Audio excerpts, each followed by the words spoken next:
my bags I have and give you reasons why I'm not going to be using that bag and the reasons why I'm going to be using that bag. So, right, so the first bag we're going to look at is one you probably all looked at kickstarting. It's the McKinnon Nomatic bag. From your bag! So that's this one. Well, I was going to take this, but for how big it is, it can't actually get much stuff in, so we're not taking it. Next bag. Go. Next bag. Think Tank Shapeshifter. Great bag, still not too much gear. We're talking 2 bodies, 3 lenses, laptop and a few other bits and bobs, so we're not taking that. Next one. This is the Lowepro, one of the Lowepro trackers. It's a 550 AW2. I was going to take this, but I'm not. This might be a bit pain. So, it's pink, it's a Peli, it's too heavy. So that's not going with us either. I'm not going to throw this one.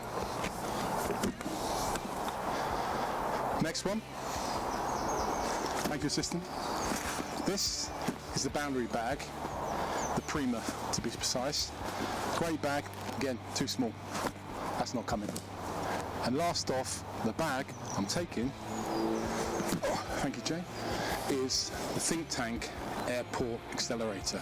Now, it's quite a big bag, but it gets everything in it, and yeah, we want to get everything in it. I think you could probably fit a kitchen sink in this bag as well. But, right, let's get back to the office and fill it up with gear.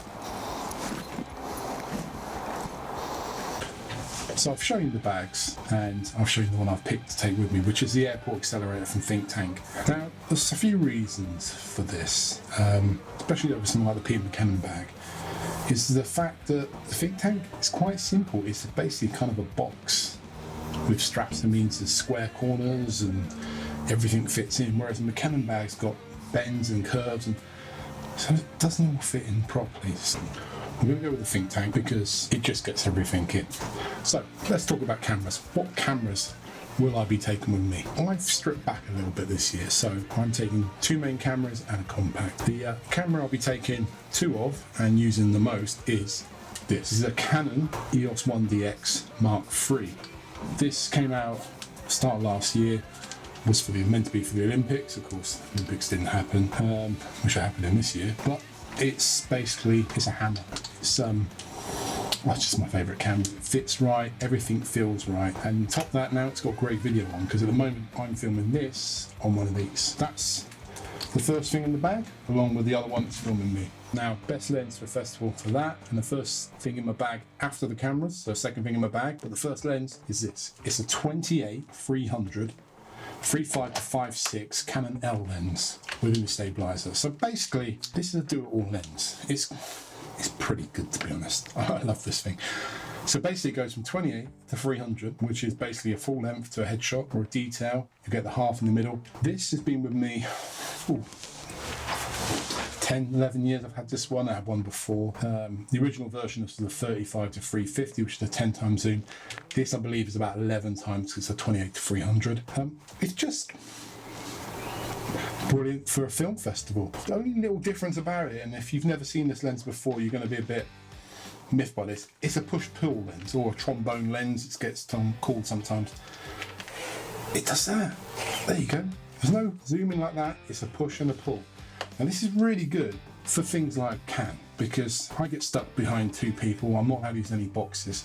And if I want to get shots of one individual, it means I can get in the gap, I can stay in the gap, and I can just get everything I need to do in one go. And, it's sharp enough. The end 300 is pretty good. The middle of it's good. The end is alright as well, It's just brilliant for doing a festival or a smaller job. And combine this with an extra light, i.e. when we're doing a photo call, I can put an extra light up. It's fantastic. So, 28-300. Cost you around £2.5 if you can find them now. I think they're starting to, close down on that, and I think mainly because everything's going towards the RF mount.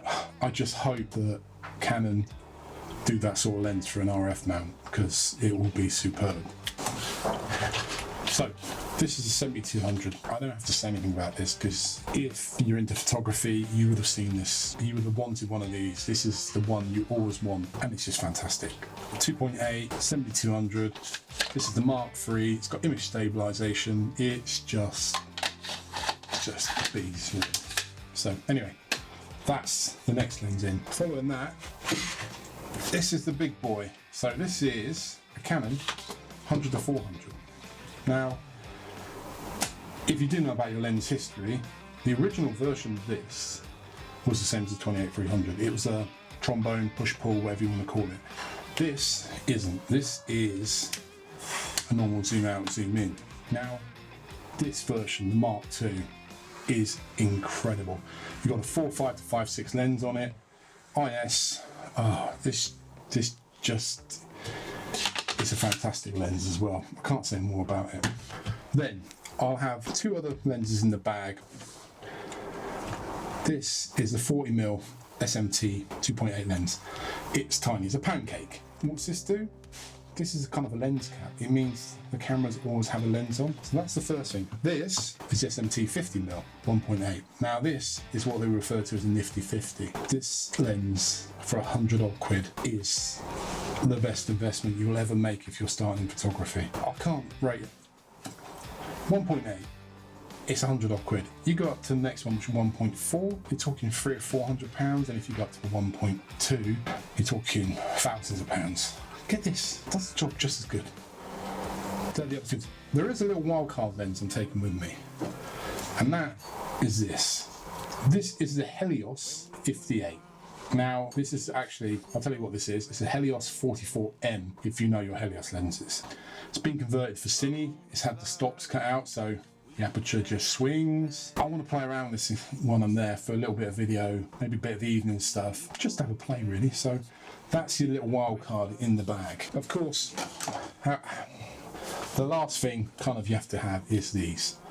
This is the 600EX2 RT Speedlite. Now I'm taking 3 of these with me. I would normally take a few more, but I really don't have the space. These are fantastic. Radio controlled, best radio control ever. Now, if you have been using Canon over the years, you'll know that Canon's flash isn't the greatest in the world. I still wouldn't use ETTL.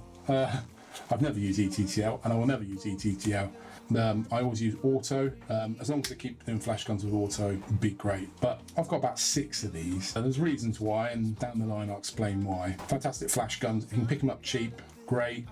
The new version, well, not a new version is, but the new flash gun was cool, but it's nearly over £1,000. It's just ridiculous. RT600, and then to go with that, just reach out the bag. I have one of these. Now this is the E3 RT Speedlite transmitter thingy bobby.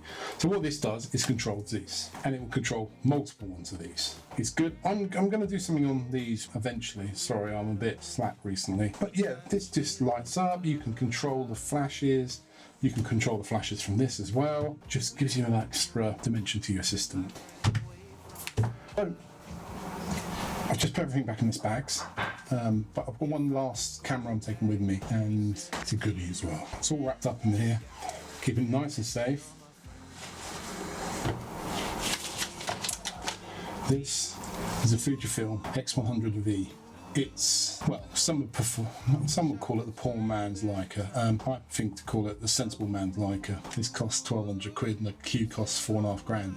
Do the math. This is fantastic. This goes everywhere with me, and it's coming to camera with me. So I just thought I'd show you that. Put it back in this nice little bed. There you go, wrap it up. Brilliant. As well as all the gear, I've got 10 memory cards. Now, this is by PolarPro. It's what they call a Slate. And this is designed for XQD cards, or CFast Express, as I've got in here. So open up, takes 4 CFast Express, and then if I pop them out a sec,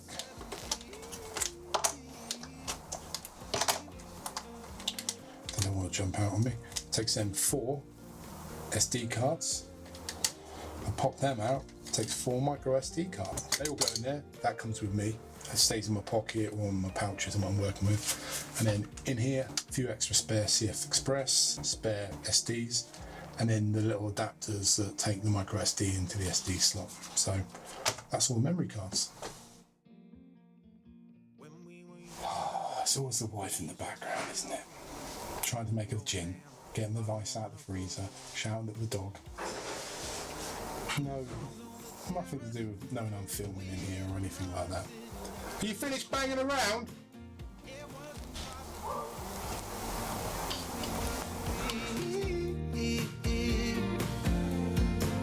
Do you remember stealing smokes from your